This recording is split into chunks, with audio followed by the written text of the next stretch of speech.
नीतीश पर आरजेडी प्रवक्ता मृत्युंजय तिवारी का बयान, खेल हम ही खत्म करेंगे, ये कह रहे हैं मृत्युंजय तिवारी। पहली बार देखा ऐसा पलटी मार सरकार, जेडीयू की जमीन खिसक रही है, ये कहा गया है मृत्युंजय तिवारी की तरफ से। यानी अब आरजेडी की तरफ से भी तेवर तल्ख होते नजर आ रहे हैं नीतीश कुमार को लेकर। बिहार में नीतीश कुमार ही मुख्यमंत्री रहेंगे, लेकिन उनका अलायंस पार्टनर बदल गया। अब वो एनडीए में हो गए महागठबंधन से। लेकिन सवाल ये उठता है कि अब आरजेडी क्या करेगी। आरजेडी के प्रवक्ता मृत्युंजय तिवारी हमारे साथ है। मृत्युंजय जी, कल तक तो बहुत उम्मीद लगाए थे, नाउम्मीदी के बावजूद भी उम्मीद बंधी थी, अब तो खेल खत्म हो गया, सब सामने है, अब होगा क्या? उम्मीदों पर ही दुनिया कायम है, और अगर ऐसा होता है आज तो होता क्या तो हो गया। देखा है पहली बार जनता ने ऐसा पलटी मार सरकार, अब तो ये एक अलग तरह का विश्व कीर्तिमान होगा। हमारी सरकार, तेजस्वी यादव जी जब सरकार में आए, डिप्टी सीएम बने, तो 15 महीने का जो काम है वो काम पर हमें काम काज अखबारों में विज्ञापन छपा है। जेडीयू के प्रवक्ता नीरज कहते हैं कि भाई हम लोग पैसा वैसा खर्च के विज्ञापन नहीं छपवाते हैं, हमारा काम बोलता है। इन्होंने तो जो विज्ञापन छपवाया, जो पहले जब हम सरकार में, तेजस्वी यादव जी डिप्टी सीएम हैं और ये नौकरी का संकल्प तेजस्वी यादव जी का पक्का इरादा वो पूरा हुआ, लेकिन ये क्रेडिट ले रहे हैं अपने।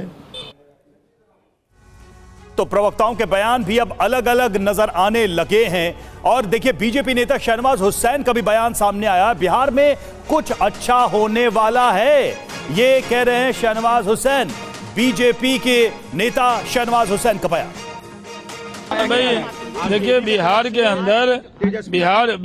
अंदर लोगों के, जो बिहार के लोगों के मन में है, ऐसे तो हम लोग मन की बात आज सुन ही रहे हैं, लेकिन बिहार के लोगों के जो मन में है उसकी तरफ इशारे अच्छे हैं, और पार्टी सारी चीज़ों को सोच विचार के निर्णय लेगी।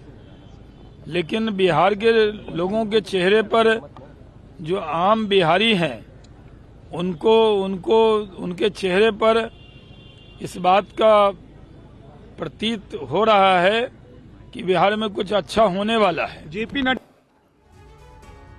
तो शहनवाज हुसैन को आपने सुना, हमारे साथ हमारे तमाम सहयोगी भी मौजूद हैं। रुपेश कुमार के पास जल्दी से चलते हैं, जो कि सीएम दफ्तर के बाहर ही मौजूद हैं। रुपेश, शहनवाज हुसैन को हम सुन रहे थे, वो कह रहे हैं सितारे जो हैं वो अच्छे चल रहे हैं, बिहार के लिए कुछ अच्छा होने वाला है। अपनी बात कर रहे हैं या बिहार की?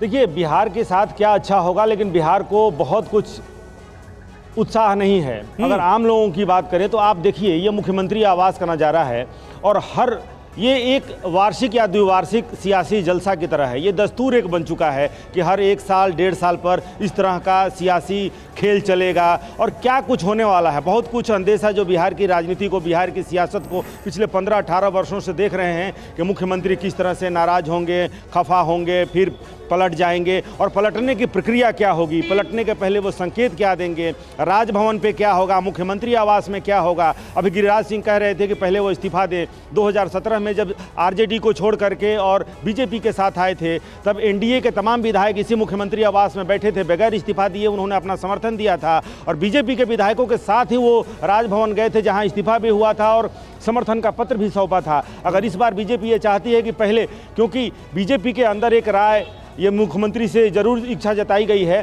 कि आप अभी तक महागठबंधन के मुख्यमंत्री हैं, तो महागठबंधन के मुख्यमंत्री रहते आपकी सरकार को हम कैसे समर्थन दें, तो पहले इस्तीफा आप करें, ये एक इच्छा है। लेकिन 4 बार का उदाहरण है, इस बार को लेकर के पिछले 3 बार उदाहरण है, और बिहार हर बार वही कहानी हो रही है, जैसा आप कह रहे हैं 4 बार का उदाहरण है, और हर बार कड़वे घूंट पीकर लोग साथ छोड़ रहे हैं और साथ आ भी रहे हैं। अंकुश श्रीवास्तव जी, बड़ा ही सिंपल सा एक सवाल है कि अब वाले नीतीश कुमार जो बीजेपी की तरफ जा रहे हैं, वो कैसे दिख रहे हैं आपको? 2019 में, उसके पहले, उसके भी पहले 14 और उसके भी पहले, ये नीतीश कुमार जो बदले बदले से हैं, ये इस बार वाले 2024 वाले नीतीश कुमार कैसे दिख रहे हैं आपको जो बीजेपी के साथ जा रहे हैं? एथलीट में जब समर शॉट लेने की प्रक्रिया होती है, और एक बहुत पुरानी नादिया हुआ करती थी जो बहुत अच्छी समर शॉट करती थी, तो ऊपर पहुंचते हैं तब आप बहुत अच्छा था फ्रेश निकलते हैं, और जब तक नीचे आते हैं तब तक आप थोड़े हाँफते हुए। 5 बार नीतीश कुमार समल शॉट ले चुके हैं और अब वो जीत की खुशी कहिए या बचने का आनंद कहिए, वो उस मुद्रा में हैं इस समय। और हाँ, बच गए। और वो अब, क्योंकि नादिया को भी एक वक्त के बाद रिटायर होना पड़ा था, खिलाड़ी हैं, उसी तरीके से नीतीश कुमार को भी होना होगा। लेकिन अंतिम वक्त पे भी सत्ता का, सिंहासन का जो रूप होता है वो पा लेना बहुत सुखद होता है। मेरे ख्याल से नीतीश कुमार को यही लग रहा होगा। एज अ पॉलिटिशियन ये एक ग्रेसफुल कंक्लूजन होगा उनके पॉलिटिकल करियर का या डिसग्रेसफुल? देखिए, ये हमेशा इतिहास में ये बात सही है कि नीतीश कुमार बहुत अच्छे ईमानदार आदमी माने जाते हैं ना राजनीति में जी। बाकी उन्होंने जो अपने लिए विश्लेषण बनाए हैं या बनवाए हैं या दिए गए हैं वो एक अलग किस्म के हैं। लेकिन ये सच है कि बिहार को वो जितना दे सकते थे उसका शायद उन्होंने 25%, क्योंकि मैं भी बहुत बिहार को जानता हूँ, समझता हूँ, नहीं दिया। पहले कार्यकाल को छोड़ करके मैं उनके सभी कार्यकाल को कहीं कोई उपलब्धि वाला कार्यकाल नहीं मानता हूं। ठीक है, ये एक महत्वपूर्ण पॉइंट है जिसका जिक्र किया आपने।